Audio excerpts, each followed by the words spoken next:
சாட்சி பாவம். ஒரு மிகப்பெரிய துறவி தன்னுடைய சீடன் ஒருவனிடம் அவனுடைய பாடத்தின் கடைசி அத்தியாயத்தை படிப்பதற்காக அரசவைக்கு போகச் சொன்னார். சீடன் தேர்வு பெற்றுவிட்டதை அறிவிப்பதற்கு முன் அவன் அரசவைக்கு சென்று அங்கு சில நாட்கள் தங்கியிருக்க வேண்டும் என்று சொன்னார். இதுதான் குருவின் விருப்பமா என்று எண்ணிய சீடன் சென்றான். இந்த அரசர் மிக பெரும் துறவியாக இருக்கலாம். அவர் என்னுடைய குருவை விட மிகச் சிறந்தவராக இருக்க வேண்டும். இல்லாவிடில் எப்படி என் குரு தன்னுடைய ஒவ்வொரு சீடனையும் கடைசி தேர்வுக்கு, கடைசி பாடத்திற்கு அங்கே அனுப்புவார் என்று எண்ணினான். ஆச்சரியம்தான். எல்லாவற்றையும் துறந்த ஒரு துறவி தன்னுடைய சீடர்களை எதையும் துறக்காத, பதவி வெறி பிடித்த, அடுத்த நாடுகளை வெற்றி கொள்ளும் வெறி பிடித்த சாதாரண ஒரு அரசனிடம், ஆயிரக்கணக்கான மக்கள் சாவதை பற்றி ஒரு சிறிதும் கவலைப்படாத, பொருட்களிடம் பற்றுக்கொண்ட மனிதனிடம் எதற்காக அனுப்புகிறார்? அதில் ஏதாவது ரகசியம் இருக்க வேண்டும். நானும் எதற்காக அனுப்பப்படுகிறேன் தெரியவில்லையே என்று நினைத்தவாறே சென்றான். அவன் சென்ற நேரம் மாலை நேரம். அவன் உடனடியாக அரசவைக்கு அழைத்துச் செல்லப்பட்டான். அது அரசர் மதுவருந்தும் நேரம். மேலும் ஒரு அழகான நடனமாது நடனமாட வந்திருந்தாள். அரசவை அந்த மாலை நேரத்தை அனுபவிக்க ஆரம்பித்திருந்தது. இது எல்லாவற்றையும் பார்த்து அந்த இளம் துறவி அதிர்ச்சியடைந்து திகிலடைந்து போனான். அவன் அரசரிடம், நான் இங்கே சில நாட்கள் தங்க வந்தேன். ஆனால் என்னால் இங்கே 1 மணி நேரம் கூட தங்க முடியாது. என்னை என் குருநாதர் எதற்காக இந்த நரகத்திற்கு அனுப்பினார் என்று நினைத்து பார்க்க முடியவில்லை என்றான்.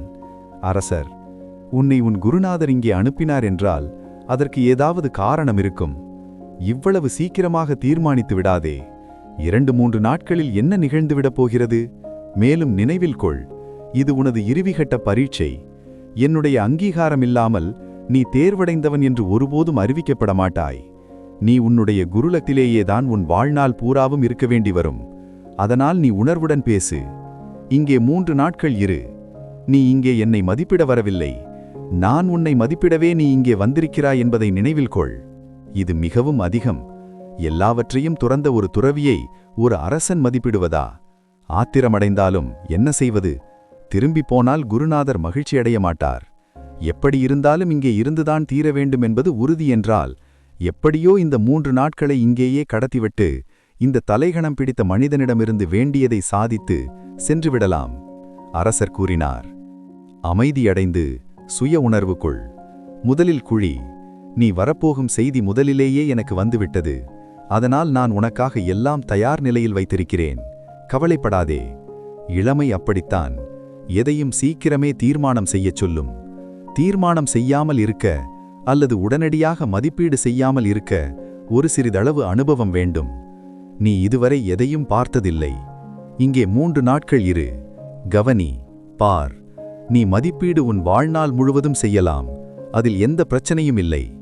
முதலில் என்னுடைய ஒப்புதல் பெற்றுக்கொள். என்னுடைய மதிப்பீட்டை கவனித்து அதன்படி நடந்து கொள்ள முயற்சி செய். அப்போதுதான் நீ என்னிடமிருந்து சாதகமான தீர்ப்பை பெறலாம். இல்லாவிடில் நீ திரும்ப திரும்ப உனது வாழ்க்கை முழுவதும் இங்கே வரவேண்டியிருக்கும். அதனால் போய்க்குழி. நான் சகல ஏற்பாடும் செய்து வைத்திருக்கிறேன். இந்த இளம் துறவி இதுவரை அரசனின் குளியலறையை பார்த்ததே இல்லை. அதுபோன்ற அழகான இடத்தில் அவன் இருந்ததே இல்லை. நிர்வாணமான பெண்கள் மசாஜ் செய்ய அங்கே இருந்தனர். அவன், கடவுளே, இந்த பரீட்சை என்னை முடித்துவிடும் போலிருக்கிறதே. இந்த 3 நாட்களில் இவர் என்னை கொன்றுவிடப் போகிறார் என்றான். அவன் எதுவும் சொல்வதற்கு முன் உண்மையில் அவனால் எதுவும் பேச முடியவில்லை. அவன் பேசும் சக்தியை இழந்திருந்தான். அவனால் ஆ ஹா ஹா என்று மட்டுமே சொல்ல முடிந்தது. வேறு எதுவும் சொல்ல முடியவில்லை. அவர்கள் அவன் ஆடைகளை கழற்ற ஆரம்பித்தனர். அவன் எதையும் செய்யும் முன் அவன் நிர்வாணமாக நின்றிருந்தான். அந்த 4 பெண்களும் அவனை முழுமையாக தங்கள் வசம் எடுத்துக்கொண்டு அவனை குளியலறையின் தொட்டியில் அமிழ்த்தினர். அதில் முழுமையாக பன்னீர் இருந்தது. இந்தியாவில் அரசர்களும் மிக பெரும் பணக்காரர்களும் பன்னீரில்தான் குளிப்பர். இரவில் குளியல் தொட்டியில் 100கணக்கான ரோஜாக்களை போட்டு வைத்திருந்தனர். அதனால் அந்த வாசம் தண்ணீரில் ஊறிவிடும். காலையில் அந்த இதழ்களை எடுத்துவிட்டால் நீ அந்த ரோஜாக்களை பார்க்காவிட்டாலும் ரோஜா வாசம் உன்னை சூழ்ந்திருக்கும். அவன் இதுவரை தன் வாழ்நாளில் எதையும் ஆடம்பரமாக பார்த்ததே இல்லை. அந்த குளியல் தொட்டி முழுவதும் தங்கத்தால் ஆனது. அரிய வகை எண்ணெய் ஊற்றி அவன் மசாஜ் செய்யப்பட்டான். அதிலிருந்து தப்பிப்பதற்குள் அவனுக்கு போதும் போதும் என்றாகிவிட்டது. அதற்குள் அவன் உறைந்தவன் போலாகிவிட்டான். பின் அரசர் அவனை விருந்துக்கு அழைத்தார். அவன் இதுவரை இதுபோன்ற உணவு வகைகளை ருசித்ததே இல்லை. ருசிக்காமல் சாப்பிட வேண்டுமென்றுதான் அவன் இதுவரை படித்துள்ளான். இங்கோ ருசியான, சுவையான, அற்புதமான உணவு. அதன் வாசனையே மனமே உனக்கு பசி எடுக்க வைத்துவிடும். அரசர், உட்காரு, உட்கார்ந்து சாப்பிடு. ருசிக்காமல் சாப்பிட வேண்டுமென்ற உனது ஒழுங்கை நினைவில் கொள். உனது குருநாதரின் இல்லத்தில் உள்ள சுவையில்லாத உணவை சாப்பிடும்போது அதை நினைவில் கொள்வதில் என்ன கஷ்டம்? ஒரு ஒழுங்கினால்தான் அதை அங்கே நினைவில் வைத்துக் கொள்ள வேண்டுமா? அங்கே சுவையில்லை. எந்த முட்டாளும் ஒழுங்காக இருப்பான். இங்கே அதை நினைவில் கொள். இளைஞன் அதில் உள்ள கஷ்டத்தை பார்த்தாலும் அதில் உள்ள நியாயத்தையும் பார்த்தான். அரசர், குளியல் எப்படி இருந்தது? சொல்லவே இல்லையே. அந்த பெண்கள் நன்றாக இருந்தார்களா? ஏனெனில் அவர்கள்தான் மசாஜ் செய்வதில் சிறந்தவர்கள். நீ திருப்தியடைந்திருப்பாய் என்று நினைக்கிறேன். அவன் திருப்தியா? நான் 3 நாட்களை எப்படியோ கடத்த நினைக்கிறேன். எனக்கு நம்பிக்கை இல்லை. அப்படி கடந்துவிட்டால்? இதுதான் முதல் மாலை. இந்த 3 நாட்களும் எனக்கு 3 வாழ்க்கை போல் இருக்கிறது. இந்த உணவு, அதை என் வாழ்நாள் முழுவதும் என்னால் மறக்க முடியாது. நான் துறவி. மேலும் இந்த அழகான பெண்களை என்னால் மறக்க முடியாது. இது என்ன வகையான பரீட்சை? நான் இத்தனை வருடங்களாக என்னை தயார் செய்து வைத்திருப்பதற்கு நேர் மாறான அனுபவங்களை நீங்கள் எனக்கு கொடுக்கிறீர்கள் என்றான். பின் மது வந்தது. அரசர் அவனுக்கு சிறிது ஊற்றிக் கொடுத்தார். இளைஞன், இது அதிகப்படியானது. ஏனெனில் மது என்னுடைய குருநாதரின் இல்லத்தில் தடை செய்யப்பட்ட ஒன்று என்றான். அரசர், இது உனது குருவின் இல்லமல்ல. இது உனது பரிசோதகரின் இல்லம். உனக்கு ஒப்புதல் வழங்கும் பரீட்சை. கவனமாக இரு. நான் சொல்வதை செய். உனது குருநாதர் சுய உணர்வின்றி இருக்காதே என்றுதான் கூறியிருக்கிறார். சுய உணர்வின்றி இருக்காதே. குடி. சுய உணர்வை இழக்காமல் இரு. குடிக்காமல் சுய உணர்வோடு இருப்பதில் என்ன பிரச்சனை? யாரும் அதை செய்யலாம். எல்லோரும் அப்படித்தான் இருக்கின்றனர். குடி. திருப்தியாகும் வரை குடி. ஏனெனில் திரும்பவும் உனக்கு இப்படி ஒரு வாய்ப்பு கிடைக்காமல் போகலாம். நான் உனக்கு சொல்கிறேன், குடிப்பதற்கும் சுய உணர்வு இழப்பதற்கும் எந்த சம்பந்தமும் இல்லை. நான் உன்னுடன் குடிக்கிறேன். உண்மையில் மாலையிலிருந்து நான் குடித்துக் கொண்டுதான் இருக்கிறேன். நான் சுய உணர்வை இழந்துவிட்டேன் என்று உன்னால் சொல்ல முடியுமா? அதனால் குடி. அவன் குடிக்க வேண்டி வந்தது. பின் என்ன நடக்கிறது என்றே அவனுக்கு தெரியாது என்ற அளவுக்கு அவன் சுய உணர்வை இழந்துவிட்டான். மது, மாது, அழகான உடை யாவும் அவனை மயக்கிவிட்டன. அவன் தங்க வேண்டிய இடத்திற்கு அரசர் அவனை தூக்கிச் சென்றார். அவனால் நம்பவே முடியவில்லை. அவன்தான் சொர்க்கத்திற்கு வந்துவிட்டான் என்று எண்ணினான். மது பலருக்கு சொர்க்கத்தை பற்றிய நினைப்பை கொடுத்துவிடும். அதனால்தான் எல்லா மதங்களும் மதுவிற்கு எதிராக இருக்கின்றன. ஏனெனில் மதுவை குடித்தால் உனது சொர்க்க ஆசை நிவர்த்தியாகிவிடும் என்போது யார் சர்ச், கோவில், ஆசிரமம் ஆகியவற்றை பற்றி கவலைப்படுவார்கள்? மதுவை குடித்தால் போதும், சொர்க்க ஆசை நிவர்த்தியாகும் என்போது யார் வேறு எதையும் செய்வார்கள்? அவன் தான் சொர்க்கத்தில் இருக்கிறான் என்று எண்ணினான். அவன் தான் தேர்வடைய வந்திருப்பதை சுத்தமாக மறந்துவிட்டான். அரசர் அவனுடைய படுக்கையை காண்பித்தார். அவன் படுத்த மறுகணம் அவன் தலைக்கு மேல் நூலில் ஒரு வாள் தொங்கிக் கொண்டிருப்பதை பார்த்தான். எல்லா மயக்கங்களும் காணாமல் போய்விட்டது. திடீரென அவன் தான் சொர்க்கத்தில் இல்லை என்று கண்டான். அந்த வாள் யாரையும் எங்கிருந்தாலும் சாவு உடனே பூமிக்கு கொண்டு வந்துவிடும். அவன் அரசரிடம், எதற்காக இந்த வாள் இங்கே தொங்கிக் கொண்டிருக்கிறது என்று கேட்டான். அரசர், இது உன்னை சுய உணர்வில் வைத்திருப்பதற்காக அங்கே தொங்கிக் கொண்டிருக்கிறது என்று கூறினார். இதுதான் உனது அறை. இப்போது தூங்கு. கடவுளின் கருணை இருந்தால் நாள் இருவரும் உயிரோடு இருந்தால் சந்திப்போம் என்றார். அவன், உங்களுக்கு எதுவும் நடக்காது. நீங்கள் உயிரோடு இருப்பீர்கள். பிரச்சனை எனக்குத்தான். கடவுளின் கருணை இருந்தால் கூட எனது தலைக்கு மேல் தொங்கிக் கொண்டிருக்கும் இந்த கூரான வாளை தாங்கி பிடிக்கும் சக்தி இந்த 100க்கு இருக்குமா என்பதே எனக்கு சந்தேகம்தான். ஒரு தென்றல் காற்று போதும், அது எந்த வினாடியிலும் அருந்து விழுந்துவிடும். நான் செத்தேன் என்றான். அரசர், கவலைப்படாதே. நீ இறந்துவிட்டால் கூட உனது குரு சொல்லியிருப்பாரே மறுபிறவி பற்றி. நீ மறுபிறவி எடுப்பாய், மறுபடியும் பிறப்பாய். நீ கற்றது அத்தனையும் உன்னுடன் வரும். அதனால் இந்த கடைசி கணங்களை தவறவிட்டு விடாதே. அது விழலாம். அதற்கு நான் உறுதிமொழி கொடுக்க முடியாது. நீ இந்த கணங்களை எப்படி உபயோகித்துக் கொள்கிறாய் என்பது உன்னை பொறுத்தது. தன்னுணர்வோடு இரு. நீ தன்னுணர்வோடு இறந்தால் அதைவிட சிறந்தது எதுவும் இல்லை என்றார். இளைஞன், நான் இறக்க விரும்பவில்லை. நான் இங்கே ஒப்புதல் பெறவே வந்தேன். ஆனால் நீங்கள் என்னை வாழ்விலிருந்தே காலி செய்கிறீர்கள் என்றான். அரசர், இதுதான் ஒருவர் ஒப்புதல் பெரும்பழை. நீ தூங்கு, என்ன நிகழ்கிறதோ அதுவே நிகழும். அதுதான் உனது குரு சொல்லிக் கொடுத்தது. இதைத்தான் ஹிந்துக்கள் சொல்கிறார்கள்.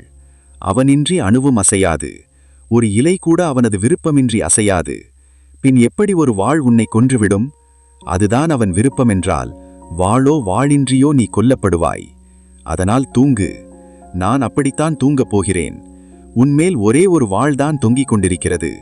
அங்கே என்மேல் ஆயிரக்கணக்கான வாள்கள் தொங்கிக் கொண்டிருக்கிறது.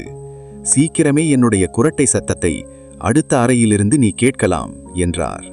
இளைஞனால் இரவு முழுவதும் தூங்க முடியவில்லை. இரவு முழுவதும் அடுத்த அறையில் அரசர் விடும் குரட்டை சத்தம் அவனுக்கு கேட்டது. காலையில் அரசர் அவனது அறைக்கு வந்தார். இளைஞன் விழிப்புடன் வாளை பார்த்தவாறே படுத்திருந்தான். இந்த முழு உலகத்திலும் வாளை தவிர வேறு எதுவும் இல்லை. அரசர், நான் குளிக்கப் போகிறேன். அவரது அரண்மனைக்குப் பின் புனித கங்கையாறு ஓடிக்கொண்டிருந்தது. என்னுடன் வா, சிறிது தூரம் நடந்துவிட்டு ஆற்றில் நீச்சலடித்து வரலாம், வா என அழைத்தார். அவர்கள் சென்றனர்.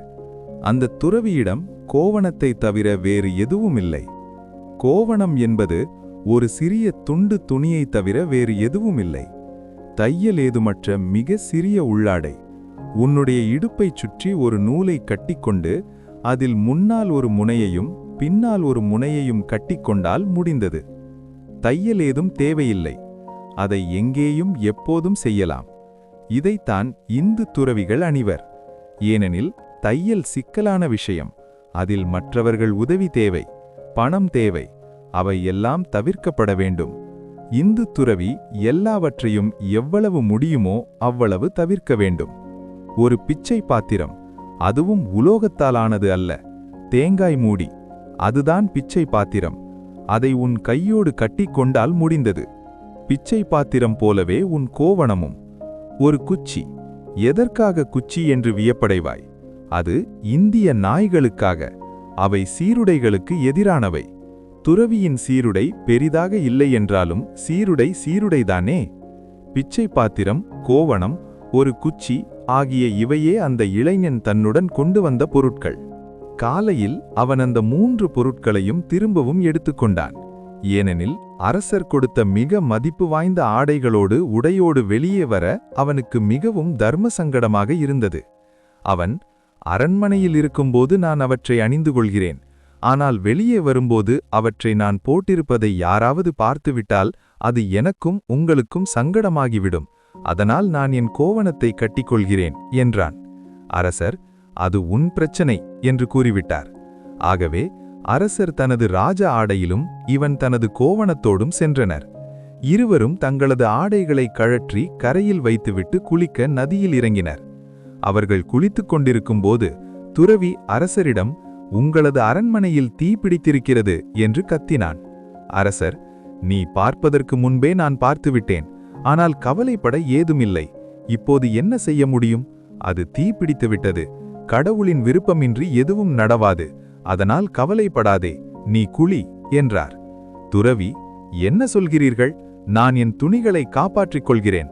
அது அரண்மனைக்கு அருகில் இருக்கிறது என்று கூறியவாறே ஓடிப்போய் தன் ஆடைகளை எடுத்துக்கொண்டான். அரண்மனை எரிந்து கொண்டிருந்தது. அரசரின் ஆடைகள் அங்கே இருந்தன. ஆனால் அவன் தனது ஆடைகளை பற்றி மட்டும் கவலைப்பட்டான். அரசர் குளித்து முடித்தார். அரண்மனை எரிந்து முடிந்தது. அது அவரது ஆணையின் மேல் பற்றவேற்றப்பட்டிருந்தது. துறவி அதிர்ச்சியில் நடுக்கத்தில் இருந்தான். கோடிக்கணக்கான ரூபாய்கள், எத்தனை நஷ்டம் என்றான். ஆனால் அரசர், கவலைப்படாதே, அது உன்னுடையதல்லவே. உன்னுடைய பொருட்கள் பாதுகாப்பாக உள்ளதா என்றார். அவன், எனது பொருட்கள் பாதுகாப்பாக இருக்கிறது என்றான். அரசர், அது உனக்கு போதும். நீ உன் பொருட்களை பற்றி மட்டுமே கவலைப்பட வேண்டும். இதுதான் உன் செல்வம், உனது ராஜாங்கம். ஆனால் எனது முழு ராஜாங்கமும் பற்றி எரிந்து போனாலும் நான் கவலைப்பட மாட்டேன். அது பிரச்சனையே அல்ல. ஏனெனில் நான் இங்கே இல்லாத போதும் உலகம் இருந்தது, அரசாங்கம் இருந்தது. ஒரு நாள் நான் இல்லாமல் போவேன். அப்போதும் உலகம் இங்கே இருக்கும். இங்கே நான் ஒரு சாட்சியாளன், பார்வையாளன் மட்டுமே. இதில் நான் ஏன் ஒன்றிப் போக வேண்டும்? ஆனால் நீ எதையும் துறக்கவில்லை என்பதை நீ நினைவில் வைக்க வேண்டும். நீ இன்னும் பார்வையாளனாகவில்லை. உன்னால் அரண்மனை பற்றி எரிவதை கூட பார்க்க முடியவில்லை. உன்னுடைய துணி எரிந்து போயிருந்தால் உனக்கு பைத்தியம் பிடித்திருக்கும் என்று நினைக்கிறேன். என்னுடைய இழப்பை பார்த்ததிலேயே உனக்கு ஒரு மாதிரியாகிவிட்டது. ஆனால் அதற்கு உனக்கும் என்ன சம்பந்தம்? நான் குடித்ததை பார்த்ததிலேயே நீ அதிர்ச்சி அடைந்து விட்டாய். ஆனால் நான் குடிக்கும்போது கூட நான் ஒரு சாட்சியாளன்தான். என்னை சுற்றி அழகான பெண்கள் இருந்ததை பார்த்தபோது அதிர்ச்சி அடைந்து விட்டாய். ஆனால் அப்போதும் நான் பார்வையாளன்தான். ஆனால் நீ சாட்சியாளனாக இல்லை. இந்த 2 நாட்களில் விழித்துக்கொள். காலம் அதிகமில்லை, மிகவும் குறைவாகவே உள்ளது. சாட்சியாளனாக இரு. நான் உனக்கு சான்றிதழ் கொடுப்பதற்கு முன் நீ தேர்வடைய வேண்டும். நீ ஒரு பார்வையாளன் என்பதை நீ நிரூபிக்க வேண்டும். அவன் எப்படி நிரூபிப்பேன் என்று கேட்டான். அரசர், இன்று எல்லாவற்றையும் முயற்சி செய். அது எதுவாக இருந்தாலும் அது உன்னை கவனிப்பதற்கு உதவி செய்வதாக மாற வேண்டும். வெறுமனே கவனி. தப்பிக்க முயற்சி செய்யாதே. அழுத்தாதே, சண்டையிடாதே, தவிர்க்காதே. கவனி, விஷயங்கள் நிகழட்டும் என்றார். 3வது நாளில் இறுதி பரீட்சை ஒரு அழகிய நடனம். இந்த துறவியின் கையில் எண்ணெய் நிரம்பிய ஒரு கோப்பை கொடுக்கப்பட்டது. ஒரு சிறிதளவு அசைந்தால் கூட எண்ணெய் சிந்திவிடும். நடனமாதர்கள் அனைவரும் நிர்வாணமாக சுற்றிலும் வட்டமாக நடனமாடுவர். அரசர் நடுவில் அமர்ந்திருப்பார். அந்த இளைஞன் அந்த அரிய வகை எண்ணெய் நிரம்பிய கோப்பையை கையில் வைத்துக்கொண்டு சுற்றி வர வேண்டும். ஒரு சிறிதளவு எண்ணெய் சிந்தினாலும் போச்சு, நீ தேர்வடையவில்லை என்று கூறப்பட்டிருந்தது. அவ்வளவு அழகான மாவர்கள் நடனமாடும்போது அக்கம் பக்கம் திரும்பி என்ன நடக்கிறது என்று பார்க்கும் ஆசை யாருக்குத்தான் வராது? தூண்டுதல் இருக்கத்தான் செய்யும். ஆனால் அந்த கோப்பையிலிருந்து ஒரு சொட்டு எண்ணெய், ஒரே ஒரு கணம் கவனக்குறைவுனா பெண்களை அவன் சுற்றி வந்தான். அவர்களை அவன் கடந்து வந்தான். அவன் சுற்றி வர அவனுள் சாட்சி பாவம் மெதுமெதுவாய் படிந்தது. அவன் நடனத்தை மறந்தான். இக்கணம் எண்ணெய், கவனம் மட்டுமே இருந்தது. கவனித்தல் ஒரு சிறிய விஷயம், ஆனால் அதில் ஏதும் ஆணவத்தை பூர்த்தி செய்யக்கூடியதில்லை. தியானமும் அப்படித்தான். பல்வேறு பெயர்கள்: கவனித்தல், சாட்சியாளன், தியானம், விழிப்புடன் இருத்தல். ஒரே விஷயத்துக்கு பல பெயர்கள். இவை எல்லாம் நீ எதுவும் செய்யாதபோதுதான் நிகழும். இப்போது இதுதான் கேள்வி: செய்யாமல் இருப்பது என்பது என்ன? நீ எப்படி என்று கேள்வி கேட்கும்போது நீ அதை தவற விடுகிறாய். ஏனெனில் எப்படி என்றாலே செய்வதுதான். நீ செய்யாமலிருப்பதை அடைவதற்கு எங்களுக்கு என்ன செய்ய வேண்டும் என்று சொல்லுங்கள் என்று கேட்கிறாய். செய்யாமலிருப்பதை நீ வெறுமனே புரிந்து கொள்ள வேண்டும். மடத்தனமான கேள்வியை கேட்காதே. செயல் மூலம் உன்னது ஆணவம் நிறைவடைவதை புரிந்து கொள்ள முயற்சி செய்.